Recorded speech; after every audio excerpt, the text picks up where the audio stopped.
शिमला नगर निगम वार्डों डिलिमिटेशन कर 34 वार्डों से 41 वार्ड बना दिए गए हैं। वार्डों के डिलिमिटेशन पर लोगों से 17 फरवरी तक आपत्तियां दर्ज करवाने का समय दिया गया था और 206 लोगों ने अपनी आपत्तियां भी दर्ज करवाई हैं। वहीं लोगों की आपत्तियों को अतिरिक्त उपायुक्त शिमला शिवम प्रताप सिंह ने 16 वार्डों के लोगों की आपत्तियों को सुना। इसमें शहर के 16 वार्डों से आए 27 लोगों ने एडीसी शिवम प्रताप सिंह के समक्ष अपनी आपत्तियां दर्ज करवाई।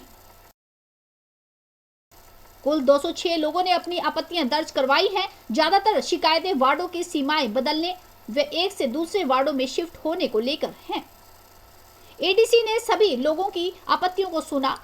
एडीसी ने एसडीएम को निर्देश दिए कि वह वार्डों में जाकर फील्ड इंस्पेक्शन करें। किस तरह की आपत्तियां आई हैं और आगामी कार्रवाई क्या रहेगी? जी, जो हमारा डिलिमिटेशन का प्रोसेस है नगर निगम शिमला का, वो अभी चल रहा है। 10 तारीख को ड्राफ्ट प्रपोजल आया था। 17 तारीख तक लोगों ने उसमें ऑब्जेक्शंस फाइल किए और आज 19 तारीख को उसमें पब्लिक हियरिंग रखी गई थी। टोटल जो हमारे पास ऑब्जेक्शंस आए उनकी संख्या है 206। 206 में से काफी सारे ऐसे ऑब्जेक्शंस हैं जो कि काफी सारे लोगों ने मिलकर फाइल करे हैं, जो कि एक ही ऑब्जेक्शन है। आज हमारे समक्ष 27 लोग प्रस्तुत हुए, उन्होंने अपनी बात रखी। अलग अलग वार्ड से, करीब 16 वार्ड से ये लोग थे। काफी सारे लोगों का ये इशू था कि वो प्रत्येक किसी वार्ड में नहीं जाना चाहते या फिर किसी वार्ड की बाउंड्री लाइन पे आ रहे हैं तो उनको ये डर है कि वहां पे डेवलपमेंट नहीं होगा। अलग अलग विषय रखे। विकासनगर के लोगों ने ये विषय रखा कि जो हॉरिजॉन्टली काटा गया है उसकी जगह वर्टिकली अपर विकासनगर और लोअर विकासनगर को रखा जाए। ऐसे ही अलग अलग विभिन्न हमारे पास जो ऑब्जेक्शन है वो आए हैं। इन सभी ऑब्जेक्शन को सुना गया, नोट कर लिया गया है। सभी ऑब्जेक्शंस के ऊपर अब हमारी जो कमेटी है वो बैठेगी। जो रिपोर्ट है वो एसडीएम्स के द्वारा फील्ड रिपोर्ट मंगवा ली जाएगी। उसमें जो भी ऑब्जेक्शंस हमारे दफ्तर को लगते हैं कि जिनको जो मान्य है या फिर जो रूल के अनुसार है, स्टेट इलेक्शन कमीशन के जो रूल्स हैं उसके अनुसार है, उसके ऊपर जो फाइनल निर्णय है उसकी आखिरी तिथि 24 तारीख तक है। तो हमारे दफ्तर के द्वारा 24 तारीख तक फाइनल डिसीजन दे दिया जाएगा। इसके बाद यदि कोई भी व्यक्ति जो डिसीजन है हमारे दफ्तर का उससे संतुष्ट नहीं है तो वो मंडलायुक्त ऑफिस में, डिविजनल कमिश्नर ऑफिस में 25 तारीख से लेके 3 तारीख तक अपील कर सकते हैं। उसके बाद डिफकॉम महोदय उनकी जो भी हियरिंग रखेंगे उस पूरे विषय को, पूरे ऑब्जेक्शन को सुनेंगे। 9 मार्च 2022 को फाइनल उसका ड्राफ्ट का को फाइनल कर दिया जाएगा और जो पूरा प्रोसेस है उसको खत्म कर दिया जाएगा। इसमें आज सभी लोगों ने बड़ा जो भी उनके विषय थे रखे और हम उम्मीद करते हैं कि जो भी हम फाइनल डिसीजन देंगे उससे लोग संतुष्ट हो। ज्यादातर जो आपत्तियां हैं वो किस चीज से रिगार्डिंग? जी, कुछ वार्ड्स में जो कुछ ऐसे वार्ड्स थे जिनका कुछ पार्ट दूसरे वार्ड में ऐड कर दिया गया, तो ऐसे लोग थे कि जो ये इच्छा रखते हैं कि हम प्रत्येक वार्ड में जाना चाहते हैं, प्रत्येक वार्ड में नहीं जाना चाहते। साथ ही कुछ इस प्रकार से भी थे जिनको पॉपुलेशन के लेके जानकारी चाहिए थी या फिर किस क्राइटेरिया को फॉलो किया गया उसकी जानकारी भी थी। और कुछ लोग इस प्रकार से भी आए कि हम इस पूरे प्रोसेस से सहमत हैं, रादर देन ऑब्जेक्शन, वो अपनी सहमति जताने आए कि जो आपने प्रोसेस है उससे वो सहमत है। तो जो भी उसमें लॉजिकल कंक्लूजन आएगा, जो भी नियमानुसार कार्यवाही होगी। डिलिमिटेशन हुआ है वो हॉरिजॉन्टली हुआ है, तो हम चाहते हैं कि इसका जो डिलिमिटेशन है वो वर्टिकली हो। वर्टिकली होने से जो है एक वार्ड जो है विकासनगर बनता है, एक देवनगर बनता है। तो हम वैसे ही इसको चाहते हैं, क्योंकि जैसे कि डिलिमिटेशन में पहले अपर वार्ड आया था और उसके बाद लोअर विकासनगर वार्ड आया, जिससे कि अपर विकासनगर वार्ड में जो है सारी बेसिक एमिनिटी तो ऊपर रहेगी और जो लोअर का विकासनगर वार्ड है वो जो है ना इन बेसिक एमिनिटी से जो है ना महरूम रह जाता है। इसलिए हम चाहते हैं कि सारे नीचे का जो लोग हैं उनको भी प्रॉपर रोड आए, प्रॉपर पार्किंग आए, प्रॉपर पार्क बने। सबसे बड़ा कारण तो ये है कि लोअर विकासनगर वार्ड में जो है कोई भी सरकारी लैंड नहीं है बेसिक एमिनिटी को बनने के लिए, जो कि भविष्य में कभी भी बन नहीं सकती। इसलिए जो है इस वार्ड को वर्टिकली बनाना जो है सबसे ज्यादा जरूरी है। हम आज हमारे जितने भी ऑब्जेक्शन थे वो लिए गए अब देखते हैं कि वो किस तरह से इसको ये करते हैं। लगता है कि बूथ वाइज जो है हमने इनको प्रपोजल दी थी वो शायद एक्सेप्ट की जाएगी। कि बाढ़ के विभाजन के ऊपर थी कि जो बूथ हैं, पहले तो इलेक्शन कमीशन के जो बूथ हैं वो ही तर्कसंगत नहीं थे।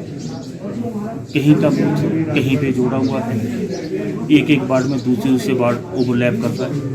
अब जैसे विकास नगर वालों ने बात की कि इनका 66 नंबर बूथ जो इनके साथ डाला जा रहा है वो आधा सुमती बाजार में डाल रहा है और सुमती 1 में डाल रहा है, आधा वोट सुमती 1 में। अगर वो दोनों वार्डों में जाता पूरा तो वोटर तो डबल हो गया, दोनों वार्ड में वोटर तो वही रह गया, फिर हम वोटों की संख्या को कैसे पूरा कर पाएंगे। रही बात विकास की, विकास प्रभावित होता है। हमारा पंथा घाटी एरिया जिसको पानी डोमेस्टिक रेट में मर्ज एरिया के तहत 2007 में हो जाना चाहिए, उस वक्त के चुने हुए नुमाइंदों ने उस कार्य की पैरवी नहीं की। आज तक लोग जो 14 साल के बाद भी जो है महंगे रेट पर पानी पी रहे हैं। तो विकास कार्य जो हमारे इस एरिया में प्रभावित हुए, इन पिछले 4-5 सालों के बीच में कुछ विकास कार्यों ने गति ली, तो आज वो एरिया तोड़ के जो सुमती 2 में डाला गया। इस करके लोगों की नाराजगी हुई थी कि कोई भी डेवलपमेंट कार्य जो सुमती जो पंथा घाटी वार्ड में हुआ, आज वो डेवलपमेंट कार्य जो दूसरे वार्ड में चला जाएगा। हम लोगों के बीच में किस हिसाब से जो भी कोई कैंडिडेट कल को सपोज हो सकता है कि बाढ़ की क्या परिस्थितियाँ बनती हैं, और कम से कम जो कैंडिडेट है वो लोगों के बीच में जाएगा तो उसके पास कुछ ना कुछ तो होना चाहिए। हमारा वार्ड पहले राम बाजार गुलमार्ग होटल से शुरू होकर मरीना होटल तक जा रहा था जी। जो नई गाइडलाइंस आई हैं गवर्नमेंट की, उसके हिसाब से वो मरीना से हटा के उन्होंने ये महामाया होटल से ऊपर बालजीज की पौड़ियाँ, गली नंबर 1, 2, इंडियन कॉफ़ी हाउस ये डाल दिया है। पहले हमारे वार्ड में 3100 की पॉपुलेशन थी, अब इन्होंने 3200 की पॉपुलेशन दिखा दी है। और पहले वार्ड में 2580 के करीब वोटर थे और आज की डेट में 1883 रह गए हैं। तो इसका मतलब तो हमारे वार्ड में 1400 बच्चे हो गए जो 18 साल से नीचे के हैं। वो कहीं पे लगता ही नहीं है कि इतने बच्चे होंगे हमारे वार्ड में। हमारे वार्ड की पॉपुलेशन या तो इनके हिसाब से 2500 से कम हो गई है, ये ज़्यादा है। तो हमारा वार्ड जो है सब्जी मंडी सारा डाल के जैसे पहले था एज इट इज़ ही रहने दिया जाए। हमारी तो डिमांड यही थी गवर्नमेंट से कि इसको कहीं चेंज ना किया जाए, क्योंकि एक साइड तो वो नीचे कर दिया इन्होंने। हमारा काट रोड से शुरू होके सीधा नीचे बेमलोई से मरीना होके वापस आ जाता था ये डीसी ऑफिस का गुलमार्ग वाला क्षेत्र, ये सेंट थॉमस सारा आ जाता था उसमें। अब इन्होंने डाल दिया ऊपर इंडियन कॉफ़ी हाउस, गली नंबर 1, 2, 3 बालजी से नीचे उतार दिया, फिर परे सदर थाने से इधर को सारा कुछ काट के हिस्सा वो सब लोअर बाजार में डाल दिया। तो हमारा तो है कि जैसे था वैसे ही रहने दिया जाए, क्योंकि विकास कुछ हो नहीं रहा है, आगे ढंग से हो जाएगा फिर जैसे रहेगा। पॉपुलेशन तो इतनी है ही नहीं है, 3200 की पॉपुलेशन पहले थी, क्योंकि लोअर बाजार और राम बाजार में पॉपुलेशन बढ़ने का सवाल ही पैदा नहीं होता है। ना तो यहाँ कंस्ट्रक्शन हो रही है ना कुछ होगा, सिर्फ लोग मकान बेच देते हैं तो वो दुकानदार गोडाउन बना देता है उसको। देवनगर वार्ड है वो जो देवनगर जो स्टेशन है वो बहुत बड़ा है और जिसका नाम जो है बिल्कुल आगे लिया नहीं जाता है। हम ये चाहते हैं कि विकास नगर इतना लंबा न्यू शिमला से लेके CID ऑफिस तक जो है विकास नगर वार्ड, हम अगर इनको डिवाइड करना है तो नया वार्ड नेचुरली देवनगर बनता है। जब नया वार्ड देवनगर बनता है उसमें 2 बूथ देवनगर के नाम से आते हैं, एक बूथ और है 70 नंबर, वो भी ऐड हो सकता है। बट अगर नहीं हो सकता, उसमें कुछ टेक्निकल प्रॉब्लम्स हैं, तो बट मैं ये बोलना चाहता हूँ कि अगर डिवाइडेशन करनी है तो NH से नीचे को की जाए, जिससे देवनगर के लोगों को बेनिफिट हो। उसका कारण ये है कि पहले वो वार्ड था कुसुमटी में, तो कुसुमटी में हमारा पोर्शन था देवनगर, कुसुमटी में देवनगर था, तो भी हम कॉर्नर में होते थे, हमें कोई नहीं पूछता था। मतलब हम अपने हक की लड़ाई ये लड़ना चाहते हैं कि हम है देवनगर में और देवनगर ही वार्ड बनना चाहिए था। और ये चिट्ठियां अभी चलिए, हम इस चिट्ठियों को 6 महीने 1 साल से चला रहे हैं कि हमारा देवनगर वार्ड बनाया जाए। आश्वासन की बात करें तो आश्वासन ऐसा है ना जी कि आश्वासन तो उन्होंने दिया है कि हम कोशिश करते हैं, बाकी नहीं करेंगे तो हम तो, मैंने तो सीधा बोला है कि नहीं करेंगे तो मैं तो कोर्ट जाऊंगा, पर अपने हक की लड़ाई लड़ूंगा। एन स्टार न्यूज़ के लिए शिमला से ब्यूरो रिपोर्ट।